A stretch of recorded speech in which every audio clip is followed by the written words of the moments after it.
Aujourd'hui, j'accueille Elodie Bruas. Elodie a commencé le trail en 2013, en tout cas les entraînements en 2013, premier trail en 2014, puis elle enchaîne avec environ 25 courses sur l'île de la Réunion.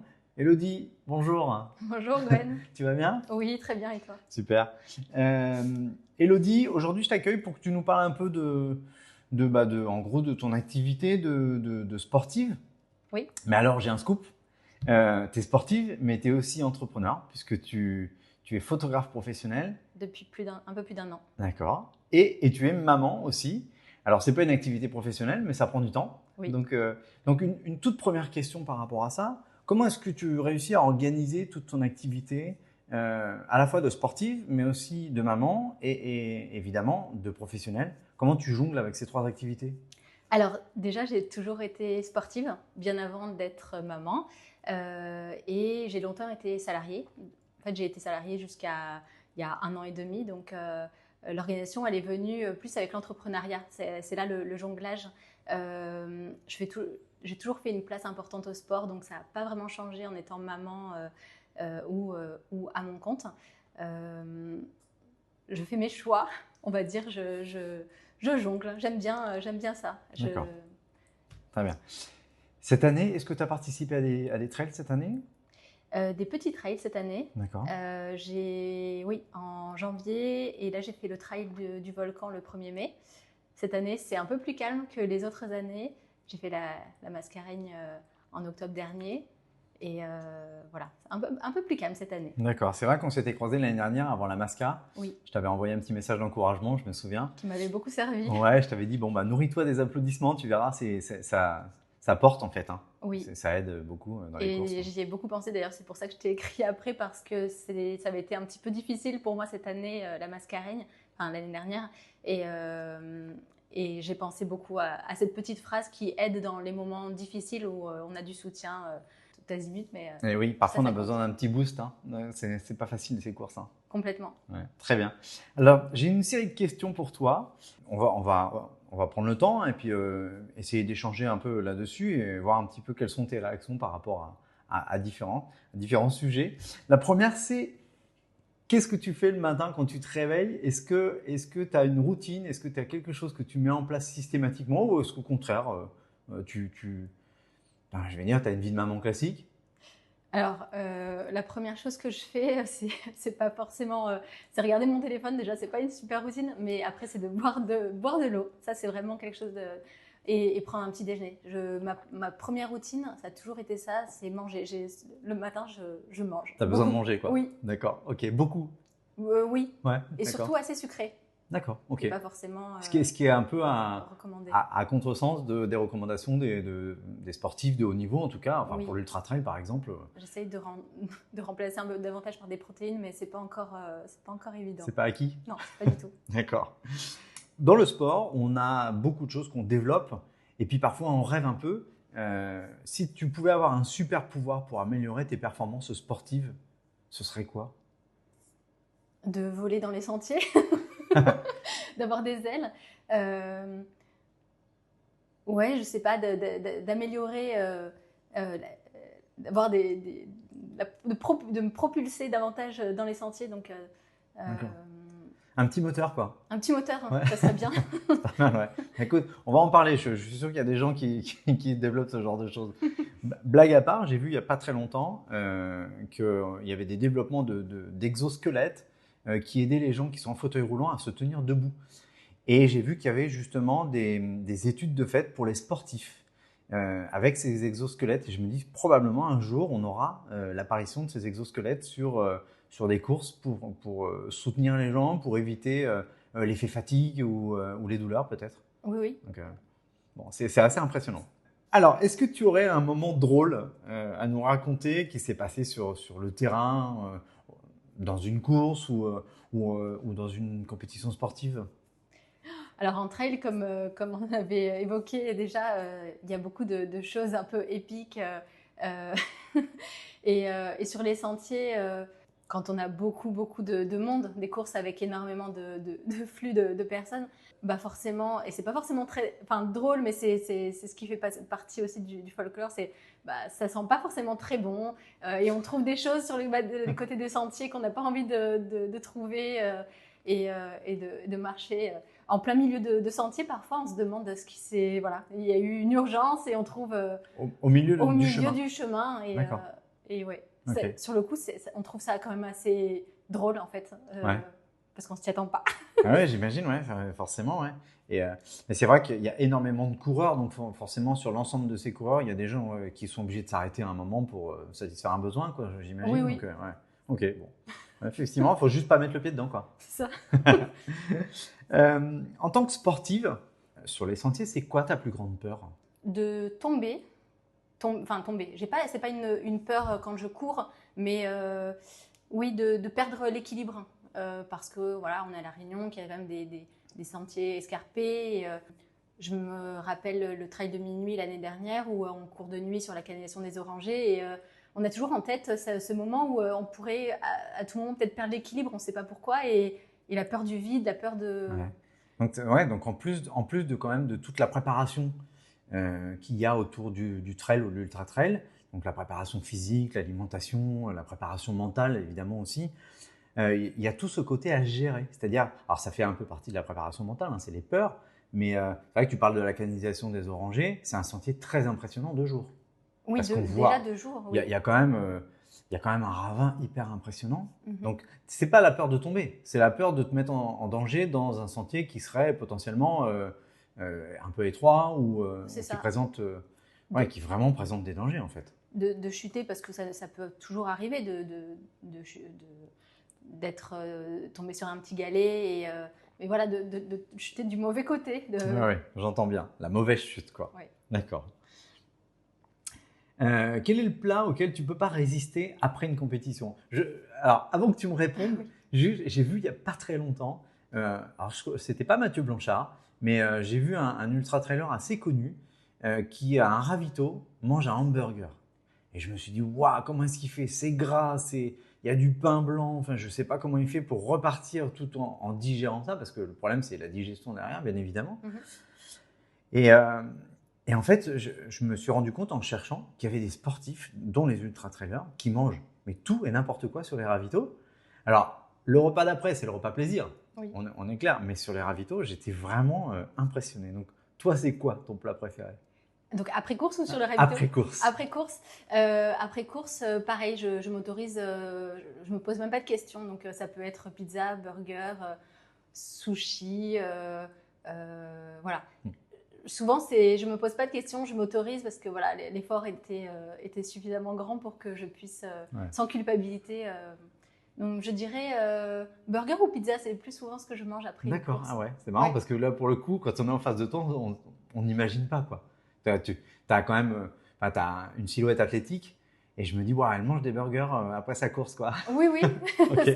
ça arrive régulièrement. Comme quoi, tout est possible. Oui. Et pendant tes ravitaux, du coup, parce que je faisais référence à ça tout à l'heure, pendant tes ravitaux, est-ce que tu as des choses que tu affectionnes particulièrement?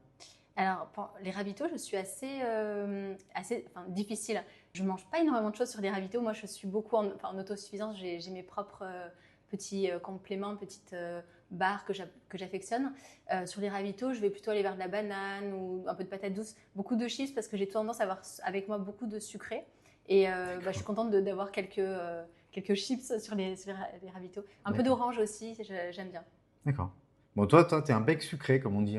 Oui, totalement. Non, c'est sucre. Oui. D'accord. Si tu devais choisir un animal comme mascotte, soit pour toi ou pour une équipe de trail, ce serait quoi? Et puis surtout, pourquoi? Là, comme ça, je dirais un écureuil. Un écureuil. Parce que tu grignotes, c'est ça? Parce que je grignote, et parce que voilà, un petit écureuil va sauter d'arbre en arbre, et on le voit rarement, il passe très vite, et voilà, c'est un petit peu l'idée de l'agilité du trail. D'accord, ok, très bien. Est-ce qu'avant une compétition, tu as une routine particulière, ou est-ce que tu as une routine bizarre? Parce que là, pour le coup, moi j'ai fait beaucoup de compétitions en voile, Et c'est vrai que, alors déjà en voile, il y a les superstitions, c'est très présent chez les voileux. Et puis il y a beaucoup de voileux qui ont des vraies routines, voire même des tocs. Alors, un des plus grands sportifs avec des tocs, c'est Rafael Nadal. Hein, on le voyait au service, il avait, je sais pas, peut-être 5 ou 6 tocs d'affilée. Est-ce que toi, tu as ça aussi? Est-ce que tu as des routines bizarres? J'ai pas vraiment de routine bizarre, j'ai des routines pas forcément bizarres. Je suis pas hyper superstitieuse pour la course, le trail. J'ai longtemps été assez stressée avant une course, beaucoup plus que pour d'autres événements de la vie privée ou que ce soit pour des examens ou des études. J'étais souvent, ou des concours que j'ai pu passer. Faire une course était beaucoup plus éprouvant pour moi avant la course, beaucoup plus stressant. Mais alors, je vérifie bien que, oui, mais d'avoir de la musique avec moi, vraiment, juste avant la course, vérifier que j'aurai de la musique. Que tu as de la batterie, que j'ai de la batterie et que ma montre aussi. Ouais, je vérifie bien qu'elle est prête à être enclenchée au départ, mais pas plus que ça. D'accord. Alors, du coup, j'ai d'autres questions qui viennent après ça. Comment tu gères ton stress alors avant course? Dis-moi. Je le gère juste en respirant et en relativisant parce que en fait, c'est du sport plaisir. Voilà, je démarre une course à 5h ou 6h du matin un dimanche. On sait, des fois, on ne sait pas au moment où on se réveille pourquoi on fait ça et en fait, après, on le sait, mais je fais ça parce que j'aime la course, donc je relativise et je me dis que ça va être un moment super cool, en fait, que je serai contente d'arriver et ça me fait redescendre. D'accord. Il y a vraiment le côté plaisir du coup qui prend le dessus à ce moment-là. Oui. Bon, c'est hyper intéressant parce que je pense qu'il y a beaucoup de sportifs qui se mettent énormément de pression avant course, alors pas que en trail, hein, mais avant course. On les voit sur la ligne de départ, ils ont le doigt sur la montre, ils sont vraiment ultra concentrés, ce qui est évidemment très intéressant, mais aussi ils se mettent une forme de pression. Et donc la notion de plaisir, je pense, disparaît à ce moment-là, et que toi tu le dis, du coup, tu vois la ligne d'arrivée, tu dis bah, je vais prendre du plaisir à courir. Oui, en fait, depuis le début, depuis que j'ai commencé le trail, je fais ça pour. À La Réunion, c'est les paysages, il y a l'effort, il y a quand on voit ce qu'on arrive à faire avec nos jambes, à aller d'un bout à l'autre des montagnes. Enfin, c'est assez c'est vertigineux de se dire ce que le corps est capable de faire. Et oui, du coup, c'est ça avant tout, c'est le plaisir. Moi, je ne suis pas à un haut niveau de trail, donc je suis souvent dans les courses à la moitié du palmarès. Je suis à la moitié, donc ça me va. J'ai pas eu cette culture de performance. Il faudrait que je m'entraîne beaucoup plus, et c'est pas forcément une volonté. Donc garder cette notion de plaisir. Ok, très bien, mais c'est hyper important, hein. Même dans la performance d'ailleurs. Oui. C'est parce que ça vient équilibrer justement l'effort. D'ailleurs, je complète. La dernière course que j'ai faite, le Trail du Volcan le 1er mai, petit clin d'œil parce que ça faisait des années que j'avais envie de faire cette course et j'avais pas eu l'occasion parce que je m'étais engagée sur d'autres courses. Et là, cette année, c'était la bonne parce que j'avais pas beaucoup d'autres engagements à côté.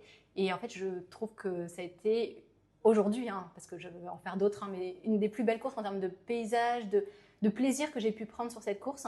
Et toi, t'as pas pris la pluie pendant le Trail du Volcan cette année-ci? Ah non, le temps était parfait cette année. Et du début jusqu'à la fin, j'ai adoré les paysages, l'ambiance évidemment.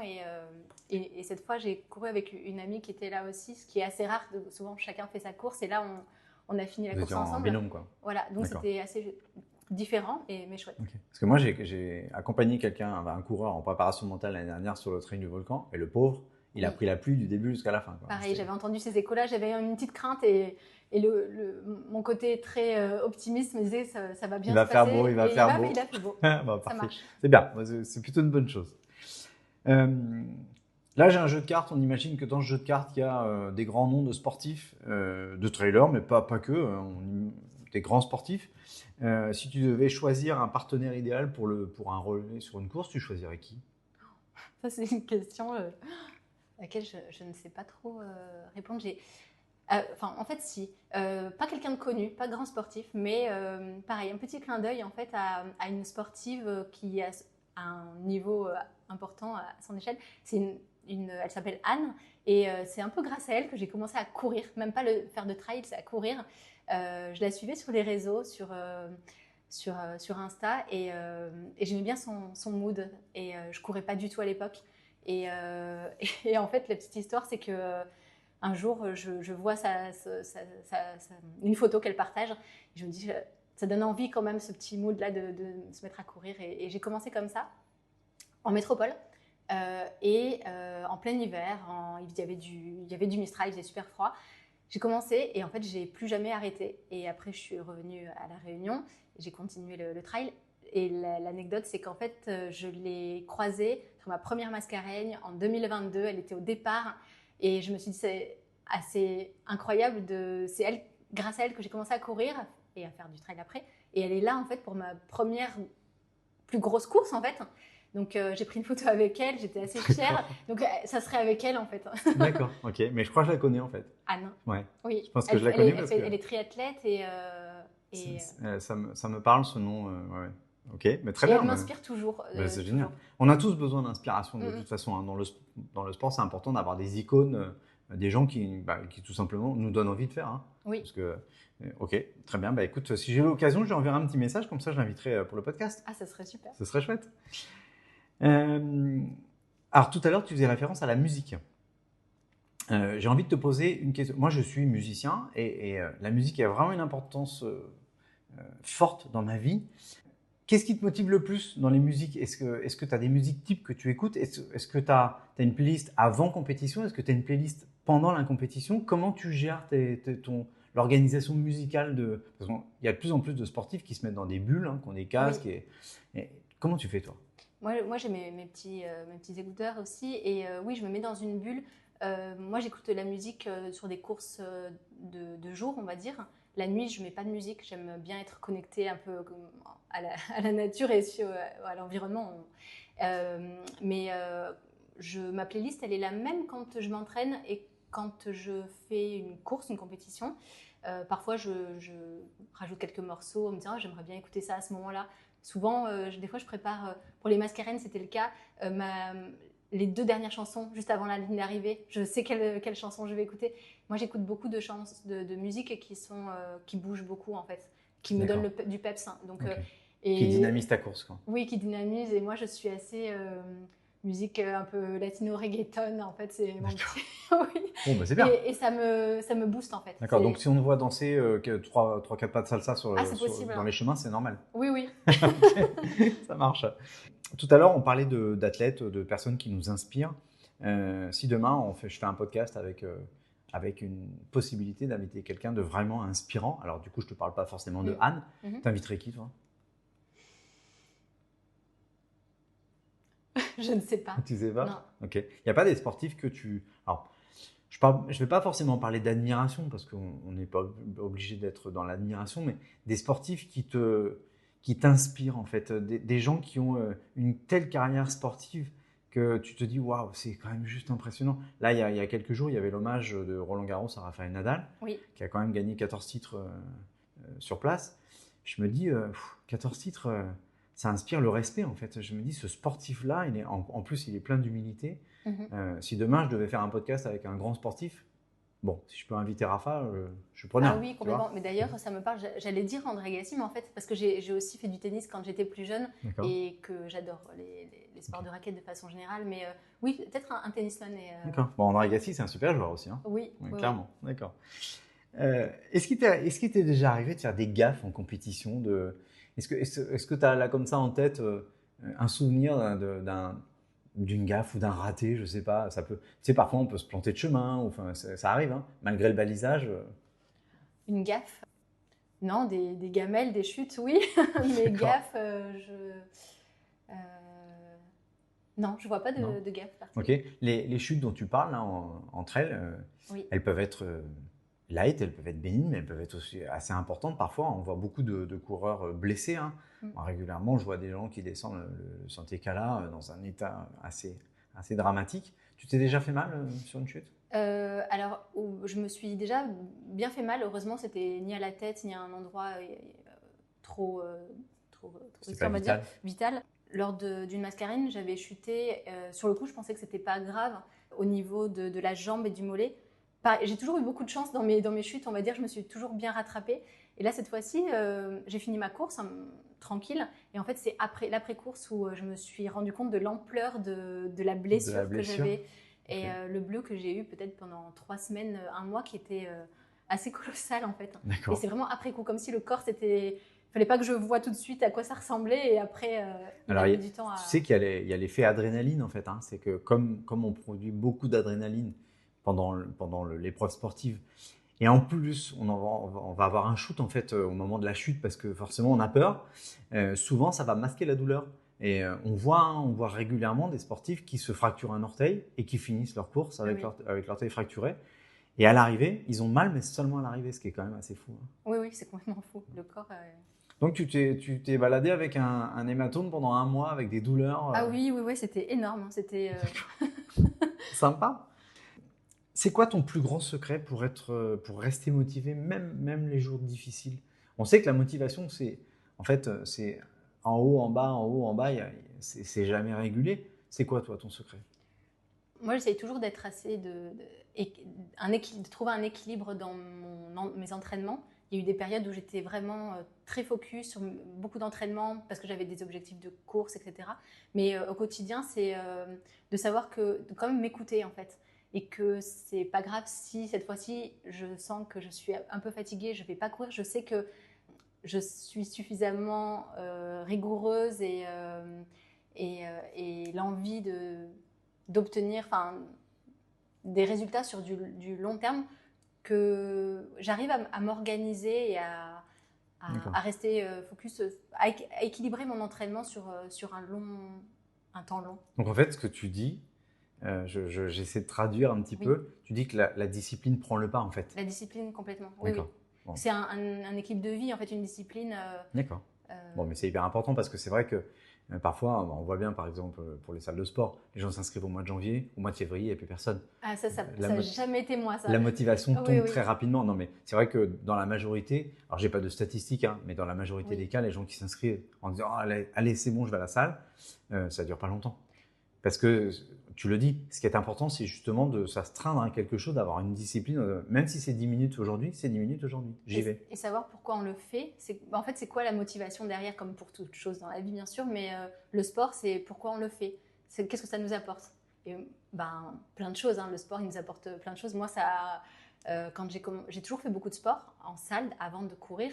Mais quand j'ai commencé à courir, le mot est peut-être fort, mais ça a révolutionné énormément de choses dans ma vie. En fait, la course à pied et le trail, ça apporte une force et une force mentale énorme. Et ça m'a servi pour plein d'autres choses dans d'autres sphères de ma vie, de savoir que j'étais capable de faire ça, de te dépasser. De me dépasser. Donc, voilà, garder en tête cet objectif, pourquoi on fait les choses et on sait pourquoi on va à la salle, pourquoi on fait cet entraînement, pourquoi on part un dimanche matin alors que tout le monde dort. Et qu'est-ce que ça nous apporte? Qu'est-ce que ça va provoquer chez nous à ce moment-là, quoi. Oui. Ok.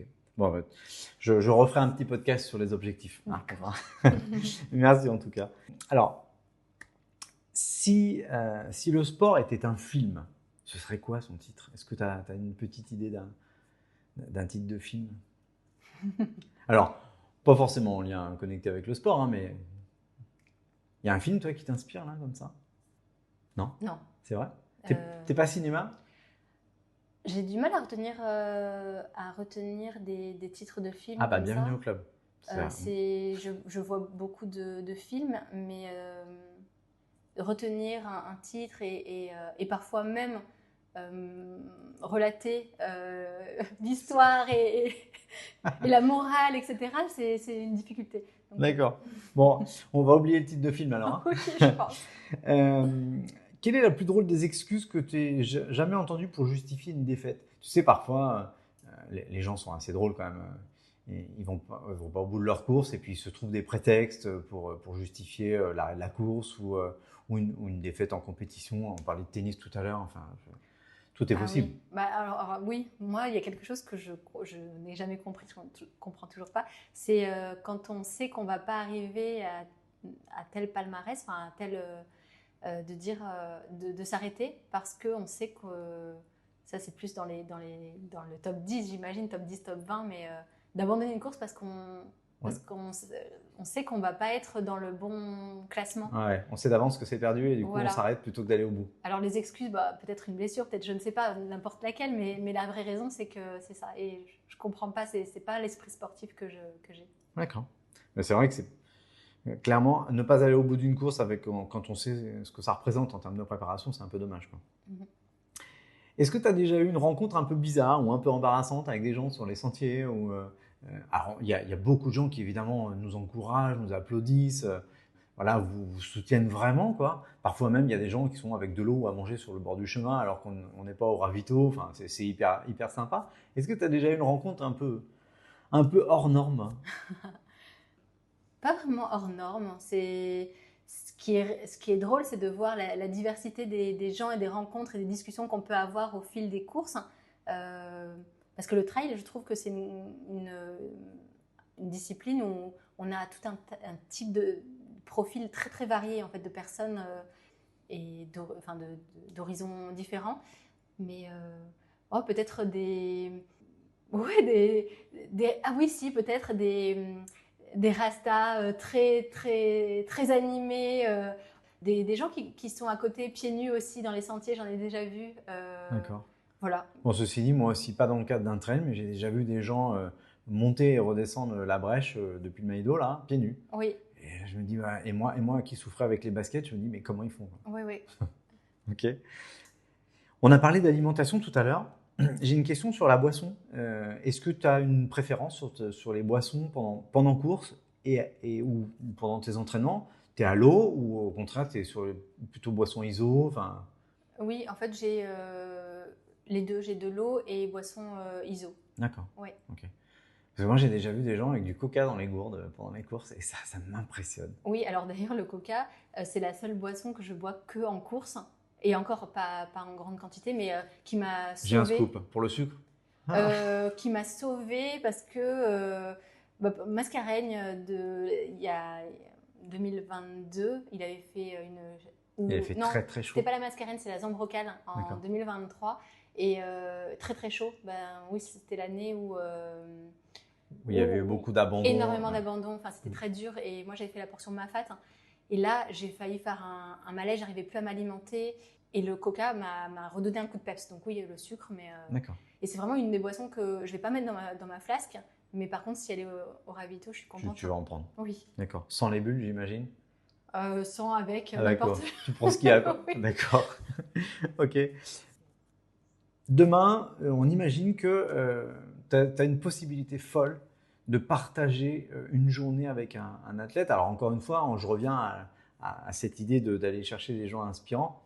Là, tu claques des doigts et tu te retrouves n'importe où, soit sur un sentier, soit sur un cours de tennis, soit tu vas avec qui? Mais en fait, là, je me dis, allez, si on parle de trail, quand même, Kylian Jornet, c'est quand même une figure et il est assez impressionnant dans sa pratique. J'aimerais voir vraiment comment il fonctionne en fait, comment c'est une telle machine que peut-être, oui. Ouais, Kylian Jornet. Ouais. Bon, c'est un choix assez intéressant, effectivement. Oui, j'ai lu ses livres, etc. Mais il y a quand même des choses que... Il faudrait voir un petit peu le personnage et comment il est... Enfin, le disséquer presque. Oui. Il est quand même hors norme, ce coureur. Oui. Ok. Tout à l'heure, tu parlais un peu de l'équilibre entre ta vie personnelle, ta vie professionnelle et le sport. C'est quoi la meilleure leçon que le sport t'ait apprise? La persévérance, complètement. Oui, la culture de l'effort, et la persévérance. Que l'entraînement, la préparation, c'est aussi ton cœur de métier, c'est important en fait. Ouais, c'est ça, c'est d'être bien préparé. Oui, je dirais aussi, dans la préparation, j'inclus aussi un peu la visualisation, et ça, c'est quelque chose que j'applique aussi dans d'autres sphères de d'autres ma domaines. vie. La visualisation de visualiser la ligne d'arrivée, de visualiser, et parce qu'on m'a conseillé de faire ça et ça a fonctionné, mais de visualiser la ligne d'arrivée, de voir à quel moment je voudrais arriver, dans quelles conditions, comment j'aimerais me sentir. Et en réalité, c'est c'est souvent, et moi en tout cas ça a été le cas, ce qui se passe en fait. Ce qu'on visualise, c'est souvent... Bon, bah, en même temps, tu sais que, alors ce que tu décris, en fait, ça s'appelle l'imagerie mentale, hein, et tu sais qu'en fait, le cerveau a un fort pouvoir sur le corps d'une part, mais aussi sur ce qu'on va pouvoir mettre en place justement pour être dans la réalisation. C'est-à-dire qu'à partir du moment où on commence à visualiser les choses, on est déjà dans l'accomplissement de quelque chose. Et moi, je dis très souvent aux gens que j'accompagne en préparation mentale, je leur dis visualisez la ligne d'arrivée. Si vraiment vous êtes dans l'épuisement total, vous dites mais le seul objectif à ce moment-là, c'est passer sous le chrono et se dire ça y est, j'ai franchi la ligne, quoi. Donc effectivement, la visualisation, elle est très importante. Ouais. Parce qu'on adapte son comportement à cet objectif qu'on se fixe et ce qu'on s'est imaginé. Et moi, j'avais fait quelques fois pour des courses importantes, une espèce de tableau pour savoir un petit peu, et puis surtout pour mes proches, pour savoir à quel moment j'allais passer à tel endroit, où je me connais assez bien, où je fais en sorte de me calquer, mais à quelques minutes près, j'arrive à rentrer dans ce chrono. D'accord. Donc le tableau, ça avait quelque chose. Oui. Donc en plus, il faut être bon en Excel pour faire de l'ultra trail. Très bien. Dernière petite question. Est-ce que tu as une anecdote rigolote de compétition, d'entraînement à nous raconter, un truc dont tu es fier ou pas d'ailleurs, mais qui nous fasse rire un peu? Faudrait que je prépare cette question. Une anecdote drôle. Non, je vois pas. Pas tu n'as rien en tête d'un truc qui te fait rire, toi, ou qui t'a fait rire à un moment sur... Non, à part les choses très épiques, si, enfin, mais ça encore, c'est un peu, un peu rude dans le sens où monter de dos d'âne, je me rappelle que c'était lors de Trail la Rivière des Galets, je crois. Il y avait énormément de monde, tout le monde est collé les uns aux autres. Et là, en fait, forcément, il y avait devant quelqu'un qui avait mal au ventre. Et là, en fait, il s'est mis sur le côté et tout le monde a senti une odeur monstrueuse. Et il m'a dit, en fait, j'ai eu une chance folle, il m'a dit vas-y, passe. Et là, je me suis pas fait prier, je suis montée. Et en fait, j'ai pensé aux autres derrière. Et voilà. Les aléas de la course et du trail. C'est pas forcément toujours très glamour.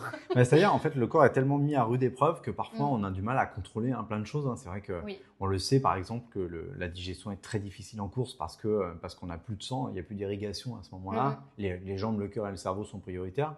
Donc, effectivement, ça peut dérégler plein de choses. Ça peut dérégler nos intestins. Moi, j'ai déjà suivi des gens qui m'ont dit là, j'ai vomi parce que j'y arrivais plus. J'étais à bout de force et il fallait parce que c'était nécessaire. Donc, c'est vrai que alors c'est cocasse et en même temps c'est un peu triste parce que être dans cet état-là, on se dit bon, c'est dur, quoi. Mais c'est un vrai sujet, ces problèmes digestifs. Moi j'ai globalement de la chance et pas de problème de ce côté-là, mais je sais qu'il y a des personnes qui prennent Smecta ou des choses comme ça pour bloquer complètement leur envie d'aller aux toilettes là c'est extrême là pour le coup. Ouais.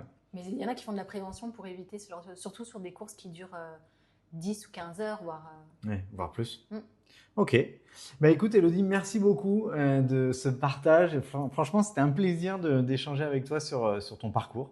Merci. Et puis, écoute, alors la prochaine course, c'est quand ? La prochaine course, c'est le Trail de l'Éco-Cité le 22 juin. C'est une course que j'ai faite l'année dernière, qui part de la Possession et qui finit près du débarcadère à Saint-Paul. D'accord. Écoute, on te suivra. Du coup, je relayerai sur les relais ton dossard pour que les gens puissent te suivre. Et tu pars de la Possession, tu dis, hein ? Possession, oui. D'accord. Place Festival et okay. on arrive... Allez, je serai au départ. Je vais t'encourager. Ouais. Okay. En tout cas, merci beaucoup, Élodie. C'était un plaisir. Je te souhaite une très belle journée. Belle journée, merci. Merci.